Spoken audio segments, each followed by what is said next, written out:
అందరికీ నమస్కారం. మంత్రి సంధ్యారాణి గారి పిఏ సతీష్ వ్యవహారంలో బాధితురాలిని అరెస్ట్ చేయడం జరిగింది.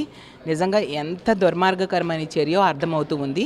ఎక్కడైనా ఏ రాష్ట్రంలో అయినా ఏ దేశంలో అయినా నిందితుడిని అరెస్ట్ చేస్తారు, బాధితులని కాపాడుతారు. కానీ ఈ కూటమి ప్రభుత్వం అధికారంలోకి వచ్చాక రివర్స్లో జరుగుతుంది. అంటే రెడ్ బుక్ రాజ్యాంగం ఏ విధంగా అమలవుతుంది అనే దానికి ఇది ఒక ఉదాహరణగా నిలిచింది. ప్రతి సందర్భంలో కూడా కక్ష సాధింపు రాజకీయాలకి పోలీసులు ఉపయోగిస్తున్నారు. రెడ్ బుక్ రాజ్యాంగం అమలుకి ఉపయోగిస్తూ ఉండే పరిస్థితి చూస్తూ ఉన్నాము.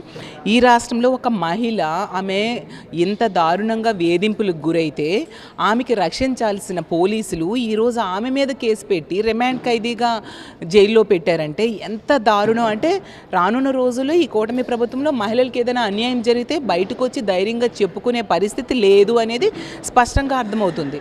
అలాగే సంధ్యారాణి గారు, ఆవిడ ఒక మహిళా స్త్రీ శిశు సంక్షేమ శాఖ మంత్రి.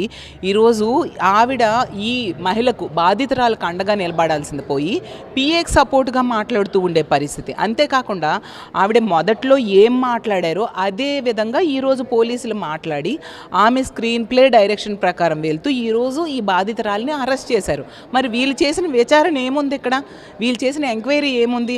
అంటే మంత్రి ఏం చెప్తే అదే చేశారు. అంటే అధికార దుర్వినియోగానికి పరాకాష్ఠగా ఈరోజు ఈ కూటమి ప్రభుత్వంలో మంత్రులు కానీ తెలుగుదేశం పార్టీ కార్యకర్తలు కానీ వ్యవహరిస్తూ ఉండే పరిస్థితి మనం చూస్తూ ఉన్నాం. ఈ రాష్ట్రంలో ఎన్నో సంఘటనలు తెలుగుదేశం పార్టీ వాళ్ళే నిందితులుగా ఉన్నారు.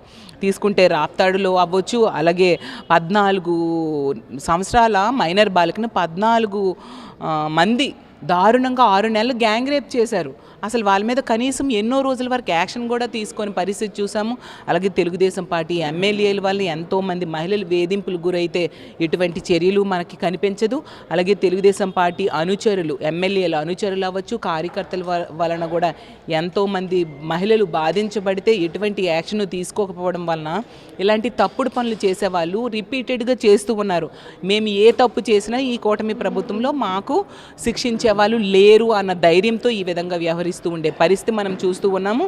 నిజంగా ఈ వ్యవహారం చాలా దారుణం.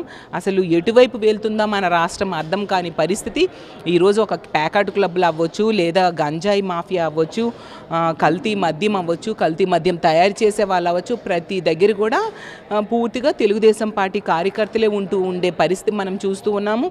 అలాగే వీళ్ళు ఎంత ఘోరం అంటే వాళ్ళకి ఎటువంటి శిక్ష కానీ యాక్షన్ కానీ వాళ్ళ మీద తీసుకోవట్లేదు. అదే ప్రతిపక్ష పార్టీ వాళ్ళ మీద అయితే ఎలాంటి చర్యలు వెంటనే తీసుకుంటారు. మొన్న కదిరిలో జరిగిన విషయం, గర్భిణిని తన్నాడు అతను, వైఎస్ఆర్సీపీ కాకపోయినా ఆ వైఎస్ఆర్సీపీ కార్యకర్త అని ముద్ర వేస్తే వెంటనే యాక్షన్ తీసుకొని హెరాస్ చేయడం జరిగింది. అతను చూసేసరికి జనసేన కార్యకర్త. అంటే మరి ఇప్పుడు తెలుగుదేశం పార్టీ కార్యకర్తలకైతే ఎటువంటి యాక్షన్ మీరు తీసుకోరు. అదే వైఎస్ఆర్సీపీ కార్యకర్త అని తెలిస్తే అవునా కాకపోయినా తెలుసుకోకుండా అతన్ని